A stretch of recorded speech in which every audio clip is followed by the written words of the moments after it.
गृह मंत्री अमित शाह ने ट्वीट किया है, वो जल्दी से जानकारी देते हैं। उन्होंने लिखा है, नई दिल्ली रेलवे स्टेशन पर हुए हादसे के संबंध में रेल मंत्री अश्विनी वैष्णव जी और अन्य संबंधित अधिकारियों से मैंने बातचीत की है। दिल्ली के उपराज्यपाल और दिल्ली पुलिस कमिश्नर से बात कर सभी को हर संभव सहायता पहुंचाने के लिए निर्देशित किया है। इस दुर्घटना में जान गंवाने वाले लोगों के परिवारजनों के प्रति अपनी संवेदनाएं व्यक्त करता हूं। घायलों को हर संभव उपचार दिया जा रहा है, उनके शीघ्र स्वस्थ होने की कामना करता हूं। गृह मंत्री अमित शाह की ओर से ये ट्वीट किया गया है। लेकिन आपको तरह की अव्यवस्था और बदहाली की स्थिति बनी रही। बड़ा सवाल यही, देखिए बार बार अनाउंसमेंट तो होती है, ये व्यवस्था भी की गई है, लेकिन भीड़ जब बहुत ज्यादा हो, क्योंकि रेलवे के अधिकारियों कर्मचारियों की उस तरह से ट्रेनिंग भी की जाती है, भीड़ बहुत ज्यादा हो तो क्राउड मैनेज करने के लिए वो गुण आपके अंदर होने चाहिए। और बार बार जब भगदड़ जैसी स्थिति, कई रेलवे स्टेशन से लगातार इस तरह की खबरें, क्योंकि ओवर क्राउड होने की वजह से ट्रेनों के भीतर क्या हालात पैदा हो रहे हैं, लगातार एबीपी न्यूज अपने दर्शकों तक बता रहा था। सरकार को ये जानकारी है कि तमाम रेलवे स्टेशन, चाहे वो बिहार के हो, पूर्वांचल के हो, देश के अलग अलग हिस्सों के हो, कितनी भारी भीड़ प्रयागराज पहुंच रही है। ऐसे में नई दिल्ली रेलवे स्टेशन पर अगर इतनी ज्यादा भीड़ इकट्ठा हो जाती है, आप सोचिए, उसको रोकने की कोई कोशिश नहीं की जाती है,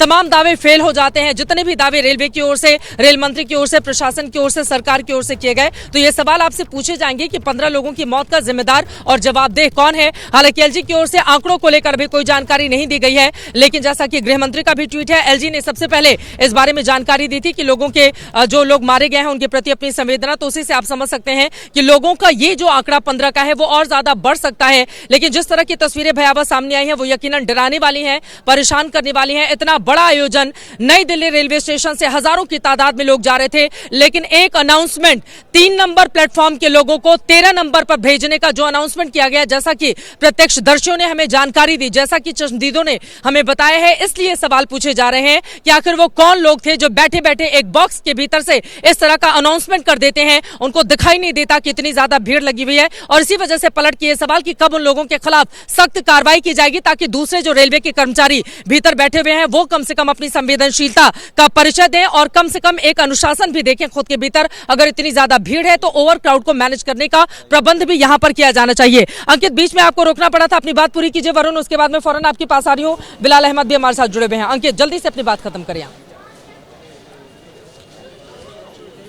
बिल्कुल चित्रा, देखिए हम लोग सिर्फ सवाल यही उठा रहे थे कि आखिर बद इंतजामी थी तो उसका जिम्मेदार कौन है, और रेलवे की तरफ से अगर अनाउंसमेंट किया गया तो उसका जिम्मेदार कौन है, क्यों नहीं वो मैनेज किया जा पाया, और उसकी वजह क्या? उसकी वजह यह है कि जैसे अनाउंसमेंट किया गया, 3 नंबर प्लेटफॉर्म यहां से करीबन हम कह सकते हैं कि 70 से 80 मीटर दूर है, और प्लेटफॉर्म नंबर 13 है उसके बीच में। और जैसा कि प्रत्यक्षदर्शियों ने बताया कि प्लेटफॉर्म नंबर 16 तक लोग भगदड़ मची थी, तो यानी कि पूरे स्टेशन पर अफरा तफरी थी। क्यों? क्या सिर्फ अनाउंसमेंट किया गया? अगर अनाउंसमेंट किया गया तो उसका जिम्मेदार कौन है? इतना ही नहीं चित्रा, एक जिम्मेदार चैनल होने के नाते हम लगातार ये दर्शकों के तक पहुंचा रहे थे कि लोग घायल हुए, लोगों की मृत्यु हुई है, लेकिन वो प्रत्यक्षदर्शियों का दावा था। हम लगातार आधिकारिक जानकारी का इंतजार कर रहे थे, और अभी की जो आधिकारिक जानकारी है वो 15 आई है एलएनजेपी अस्पताल से ही, लेकिन जो प्रत्यक्षदर्शी है उन्होंने तो और ज्यादा दावा कर दिया है। वो तो यहां तक कह रहे हैं कि 50 से 60 लोग जो है यहां पर दबे थे, गंभीर रूप से घायल हुए। अभी आधिकारिक जानकारी का इंतजार है, लेकिन निश्चित तौर पर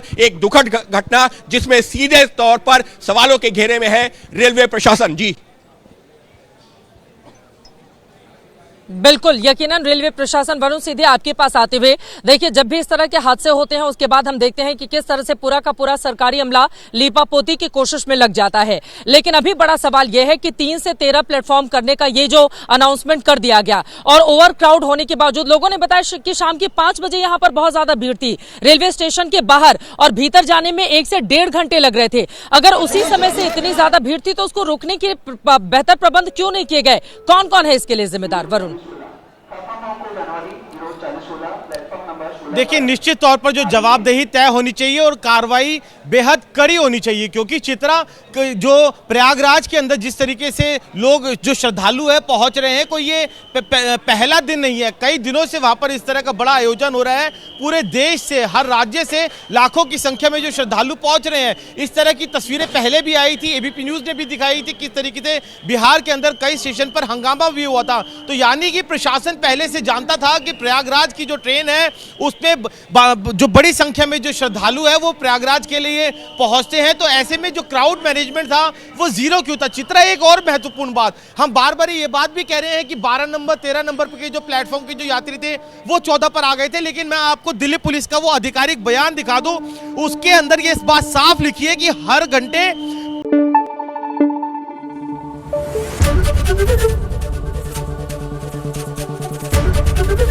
एबीपी न्यूज आपको रखे आगे।